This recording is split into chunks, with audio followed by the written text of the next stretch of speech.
So you must be the courier the reports mentioned. Pass this message on to your commander. Fool.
pleases me.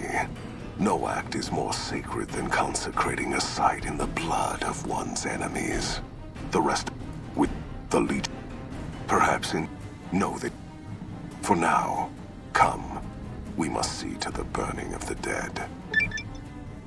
And so the courier who had cheated death in the cemetery outside Goodsprings cheated death once again, and the Mojave Wasteland was forever changed. Caesar entered the Strip as though it was his triumph. The Legion pushed the NCR out of New Vegas entirely, driving them back to the Mojave Outpost. The Legion occupied all major locations, enslaving much of the population and peacefully lording over the rest. Under the Legion's banner, civilization, unforgiving as it was, finally came to the Mojave Wasteland. The Legion marched over the Hoover Dam with the help of one who was as brutal and merciless as the worst of them, the courier. Caesar honored her with a golden coin, minted in celebration of her contributions and distributed throughout the wasteland. Tabitha and Rhonda went east, through Caesar's land. Occasionally, tales of their exploits found their way back west, though few believed them. Eventually, the stories concerning the duo were collected and published, and proved to be quite popular with children. Invigorated by his travels with the courier, Raul once more took up his guns in memory of his lost Rafaela. Soon after, the Mojave was filled with tales of the ghost vaquero who hunts down those who prey on the weak. Cautious after the Boomers' display of power at Hoover Dam, Caesar chose to leave the Boomers alone. The Boomers remained isolated, but have been seen flying over the Mojave Desert from time to time. During the fight for Hoover Dam, the Brotherhood took Helios 1, inflicting heavy damage on retreating NCR forces. But it was a Pyrrhic victory. Once the Strip was secured, Caesar's forces overwhelmed and eventually routed the Brotherhood from Helios 1 and Hidden Valley. The death of the Mojave Brotherhood came much too soon for Veronica, and in their absence, she felt truly lost. Yet in its wake, she took small comfort in her decision to remain by their side through their few remaining days.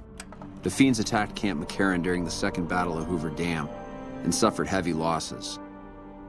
Caesar, unimpressed with their performance and their dependence on chems, had them exterminated. After the Legion's victory, Caesar, out of a strange respect for his old fellows, allowed the followers safe passage out of the wasteland. Reluctantly, the followers accepted the offer and abandoned Old Mormon Fort to the Legion. Tricked by the courier and imprisoned by the Legion, Arcade remained Caesar's personal physician for several years. Caesar grew fond of speaking with such an educated man on philosophical matters.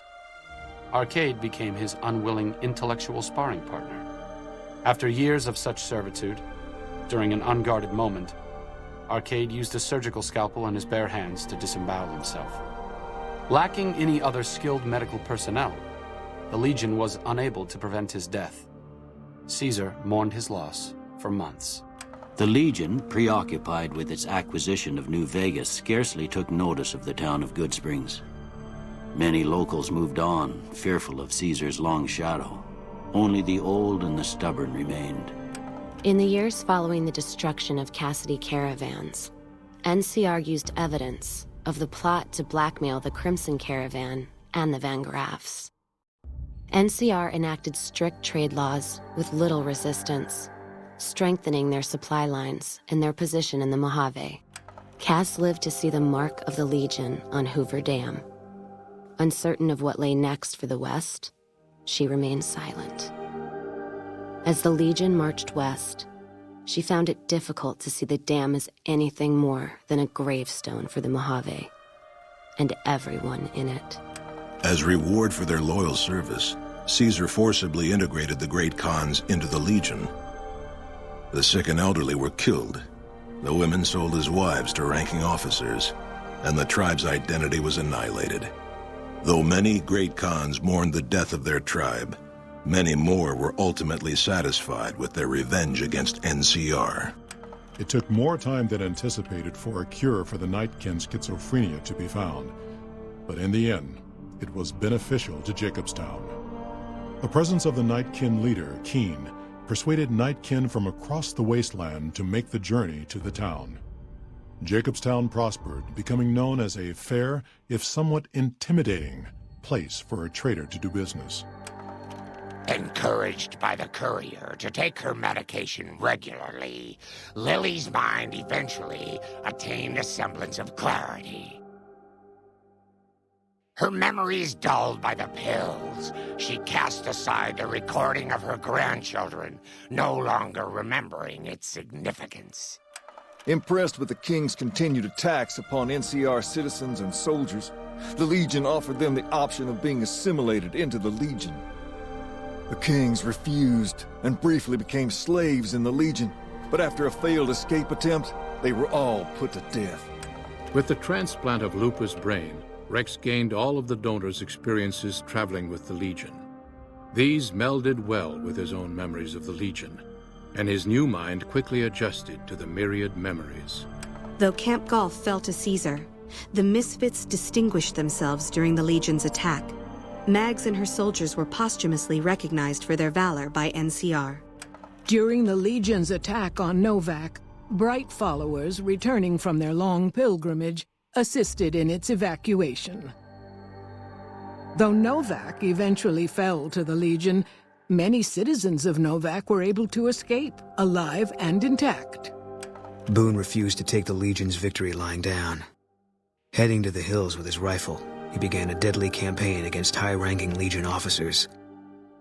And though the price on his head rose to levels unheard of, few pursued it, fearing it would be the last thing they'd never see. Most powder gangers at the correctional facility fled into the wasteland rather than face the advancing forces of the Legion. Those brave or foolish to remain were killed or crucified by the merciless legionaries.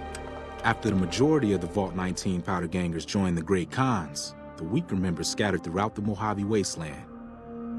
Though a few managed to erase their past, most never survived the journey. Despite NCR's pledge to support Prim, they abandoned the town after their loss to Caesar. Though Caesar keeps Prim open for business, its citizens live under the constant watch of Legion soldiers.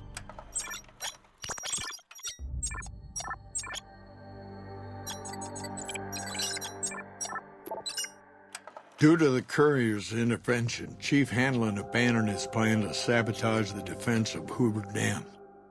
The Rangers heroically assisted NCR's troopers in their ill-fated defense against the overwhelming power of Caesar's Legion. Though many NCR military officers fled the territory soon after the dam was lost, Chief Hanlon remained at Camp Golf to surrender to the Legion. Out of respect for Hanlon's composure and worth as an adversary, Caesar had him beheaded. Merciless in their assault on the NCR, the remnants struck fear into the hearts of even the Centurions at Hoover Dam. Well aware of the full extent of their power, Caesar commanded his troops to not pursue them. And so the courier's road came to an end, for now. In the new world of the Mojave Wasteland, fighting continued, blood was spilled, and many lived and died just as they had in the old world. Because war never changes.